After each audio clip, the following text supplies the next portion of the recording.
Good day, kamusta? May mga nangyari ngayong araw na to. Kami tayong natutunan dito. Panoorin nyo.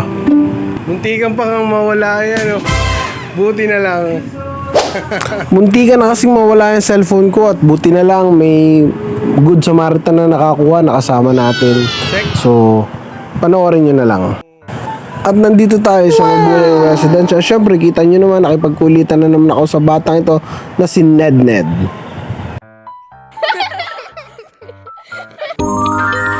At ngayong umaga nga ay may pupuntahan kami at nire-ready namin ang mga dapat gawin.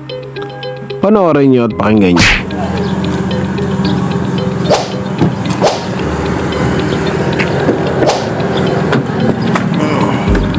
Saan tayo?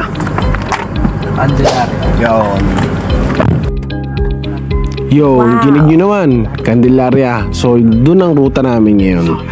So, hindi po ako vlogger. Content creator lang. Ayun, so abangan nyo kung ano mangyayari dito. Ang bilis namin, di ba? Para kami nag-teleport. So sa part na ito, inikot-ikot muna namin ang mga lugar.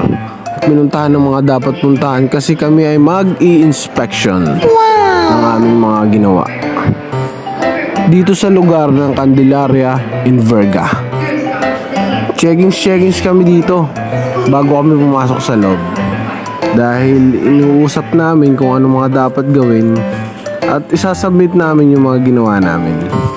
Ito, nakikita nyo naman si Engineer Richmond tsaka ang aming kasamang si Sir Merly tsaka si Sir Julius ay nakapanayam namin dito. At dito na nga na may nangyari sa akin. Ano nga ba nangyari sa akin? Ikikwento ko ng mabilis. So bali, pagkatapos ko mag-inspection dito sa second floor hanggang sa ground floor, bigla akong napatong ang cellphone ko. Then nakalimutan ko kung saan ko siya naiwan. Yung pala is hagdan. At sa awa ng Diyos, may mabuting Good Samaritan na nakapulot. At yan ay walang iba na doon nagtatrabaho sa Inverga si Ma'am Celeste. At shoutout kay Ma'am, nagpapasalamat ako sa kanya dahil naibalik yung aking phone. At then syempre sinama namin siya sa kainan. Dito kami sa Candelaria sa Quatog, tapat lang na Inverga.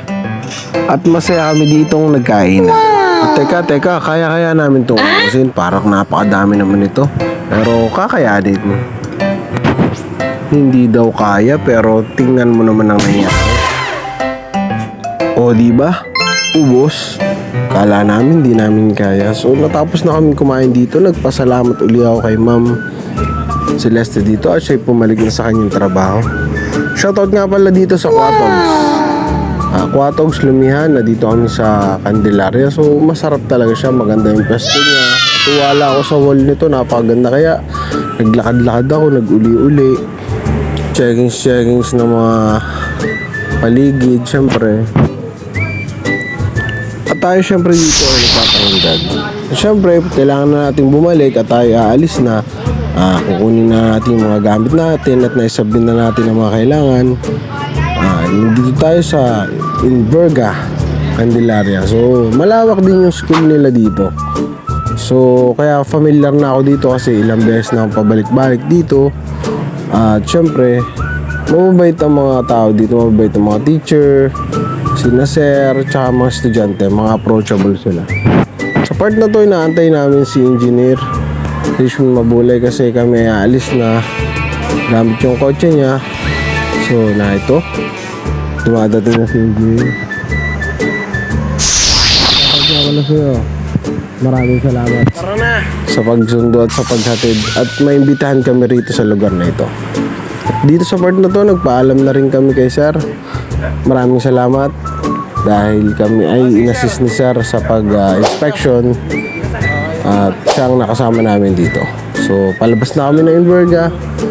Abangan nyo ang mga susunod na pangyayari dahil dito sa part na to uwi na kami. Then may dadaanan pa kami dito sa Sariaya na may inspection din uli kaming gagawin.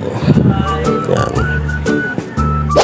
Itong araw na to ay naging napakaganda. May natutunan ako, bagong aral, bagong pagkakataon kasi may mga nakasama ako panibagong tao.